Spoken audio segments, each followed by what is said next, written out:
साथियों, स्वागत है आपके अपने चैनल सुपर मैथ्स पर। तो आज की इस वीडियो में हम यहाँ पर जो क्लास 10 तक के लिए प्रश्न वाले 3.3 जो कि आपकी प्रतिस्थापन विधि रहने वाली, वो आज की इस वीडियो में जानने वाले हैं। तो वीडियो में लास्ट तक बने रहेगा, पूरी डिटेल में जानकारी मिलने वाली।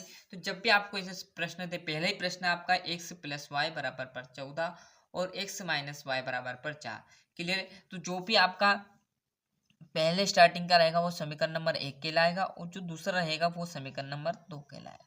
और प्रतिस्थापन का अर्थ क्या होता है? एक और को स्थापन करना। क्लियर है? मतलब एक पद से एक और पद हमें बनाना पड़ेगा यहाँ से, मतलब एक और की स्थापना करनी पड़ेगी, जिसे हम क्या देंगे?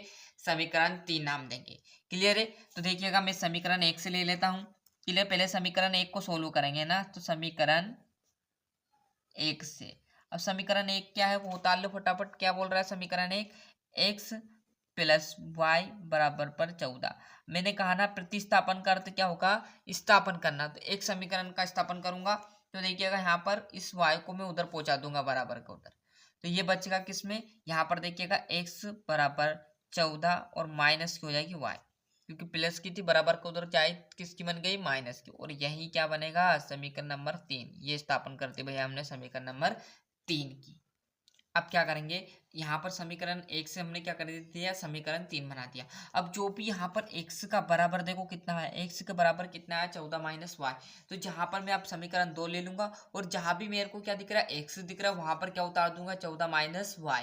क्लियर है? तो अब मैं क्या करूंगा? फिर से समीकरण 2 लूंगा। पहले समीकरण 1 लिया, अब किसकी बारी? समीकरण 2 की। फिर समीकरण 3 आएंगे, तो समीकरण समीकरण 2 में x का मान रखने पर, x का मान रखने पर देख लीजिएगा। क्लियर क्या है? जहां भी समीकरण 2 दिखे वहां पर x की जगह क्या कर देंगे? 14 - y। समीकरण 2 बोलो क्या है? x - y बराबर पर आपका क्या आ जाएगा? 4 आ जाएगा। आई बात समझ में? x दिख रहा है, उसकी जगह क्या धर दूंगा मैं? 14 - y, और हमारी y तो वैसी की वैसी और बराबर 4 भी वैसे का वैसा। आ गई बात समझ में? अब यहाँ पर देखिएगा, ये भी माइनस का है और ये भी माइनस का है, तो जुड़ जाएगा, सिंपल सी बात है। तो 14 क्या रहेगा? वैसे का वैसा रहेगा। परंतु देखो यहाँ पर देखिएगा जरा, -y कितनी हो जाएगी? -2y। क्लियर है? जुड़ जाएगा, पर चिन्ह किसका रहेगा? -2y का।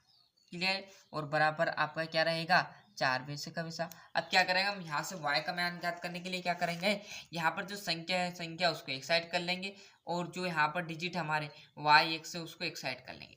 तो यहाँ पर देखिएगा -2y वैसे का वैसा रहेगा, परंतु मैं क्या करूंगा? बराबर के उधर 4 वैसे का वैसा, बराबर के उधर क्या पहुंचा दूंगा? 14 को। क्लियर है? जैसे यहाँ पर ये 14 किसका? प्लस का, आपको पता होगा। तो ये बराबर को उधर जाएगा तो किस में हो जाएगा? माइनस में हो जाएगा। क्लियर है? तो ये बराबर को उधर जाएगा तो ये माइनस में हो जाएगा, तो ये होगा ये माइनस का 14। क्लियर है? अब यहाँ पर 2y वैसे का वैसा रहेगा। ध्यान से देखिएगा, -2y बराबर, अब 4 में से 14 नहीं जाएगा, 14 में से 4 जाएगा तो बचेगा कितना? 10। और ध्यान रहे, बड़ी संख्या किसकी? इन दोनों में सर माइनस की है, तो माइनस का चिन्ह लगाना बिल्कुल ना भूलिए। तो देखिए, अब इस माइनस से ये माइनस कैंसिल हो जाएगा। अब ये भी गुना में, ये भी गुना में, तो इसको बराबर को उधर उधर पहुंचा, क्योंकि यहाँ से y और x का मान तो हमें पता होना चाहिए ना। तो क्या करूंगा? y की वैल्यू याद करने के लिए y बराबर पर 10, और ये किस में था? ध्यान रहे, ये गुना में, बराबर को उधर जाएगा तो किस में हो जाएगा? भाग में। क्लियर है? यहाँ पर क्या था? प्लस का था, बराबर को उधर माइनस में हुआ था। अब यहाँ गुना में तो बराबर को उधर भाग में। एक चीज यहाँ पर ध्यान रख लेना, यदि प्लस का है, यदि बराबर को उधर ले जाओगे माइनस का हो जाएगा किस संख्या? यदि माइनस की तो बराबर उधर प्लस हो जाएगा। यदि गुना में है, बराबर को उधर ले जाओगे तो भाग में हो जाएगी, और यदि भाग में है तो बराबर को उधर ले जाओगे तो गुना में हो जाएगी। क्लियर? मतलब उल्टा, जैसे यहाँ पर मैंने अभी बताया था, ये गुना में तो बराबर को उधर देखो भाग में चली गई। क्लियर? ये फॉलो हो गया। इसलिए यदि भाग में रहता तो बराबर को उधर गुना में चल जाती, प्लस का था तो माइनस में होगा। देखो यहाँ पर प्लस का था, बराबर उधर पहुंचाया तो माइनस का होगा। क्लियर? प्लस बराबर गया तो माइनस हो गया। क्लियर? तो 2 आया, तो 2 से अब बढ़िया तरीके से इसको काट दो, तो 2 5 10, तो y का मान जो आया वो कितना आया? 5 निकल कर आया। अब सभी विद्यार्थी ध्यान देगा, यहाँ से कुछ नहीं किया, सिंपल तरीके से मैंने आपको जो प्रतिस्थापन विधि वो कंफर्म करा दी। क्लियर है? बस अब क्या करेंगे, जो भी y का मान है उसे समीकरण 3 में जहां पर y दिख रहे वहां पर फिट कर देंगे।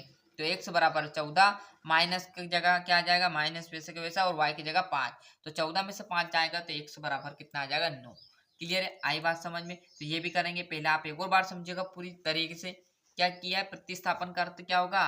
स्थापन करना। तो मैंने क्या किया, समीकरण एक से क्या कर दिया, इस y को बराबर प्लस था, बराबर को उधर पहुंचा दिया, तो किस में हो गया, माइनस में। देखो यहाँ पर तो ये माइनस हो गया, समीकरण 3 बना लिया। और जहां भी समीकरण अब 1 ले लिया था, अब मैं समीकरण 2 ले लूँ, और जहां भी x दिख रहा है उसमें समीकरण 2 में देखो x है, तो x की जगह आप बराबर कितना आएगा, 14 माइनस y लिख दिया, जिससे क्या होगा, हमारा y का मान निकल के आ गया। ये क्लियर। अब मैंने समीकरण 1 भी ले लिया, समीकरण 2 भी ले लिया। अब y का मान कहाँ रख दूं, मैं समीकरण 3 में फिट कर दूं। क्लियर है। तो यहाँ पर लाइन लिखना है कि y का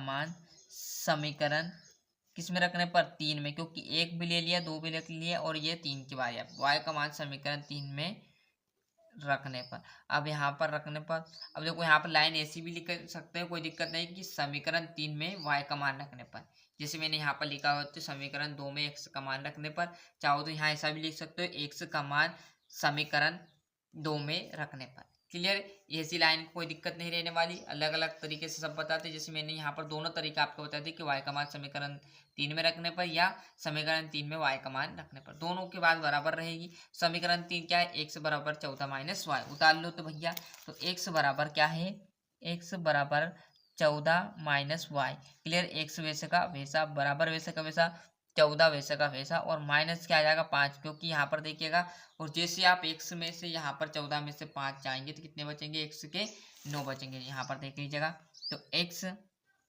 बराबर कितना बचा, 14 में से 5 जाएंगे तो 9, और लाइन आपको सिंपल लिख देने की, अतः लाइन यहाँ पर लिख रहा हूँ मैं, सभी तरह से लिख लीजिएगा, अतः x बराबर पर 9 एवं y बराबर पर क्या है, 5 है आंसर।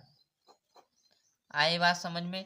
क्लियर है। तो यहाँ सब विद्यार्थी अच्छे से स्क्रीनशॉट ले लीजिए। पहले तो ये प्रश्न वाली क्लास 10 का 3.3 से जो आपका पहला प्रश्न था वो मैंने यहाँ से सॉल्व करा दिया। क्लियर है। ऐसे ही सारे प्रश्न आपको सोल्व कर लेने हैं, और एक और वीडियो इसकी मैं बना दूंगा जिसमें और आपको अच्छे समझ में आ जाएगा दूसरा प्रश्न का। क्लियर है। तो यहाँ से अभी तक चैनल सब्सक्राइब नहीं किया तो फटाफट चैनल सब्सक्राइब कर लीजिए, क्योंकि क्लास 10 से आपको भरपूर तैयारी इस चैनल से करा दी जाएगी। और जहाँ कहीं भी डाउट हो कमेंट कीजिए, उसका आंसर आपको तुरंत इस चैनल से मिलने वाला है। ये देख लीजिए, और यहाँ से ये बचा ले लिया। तो मिलते हैं इसके नेक्स्ट वीडियो में। आज के लिए इतना ही। वंदे मातरम।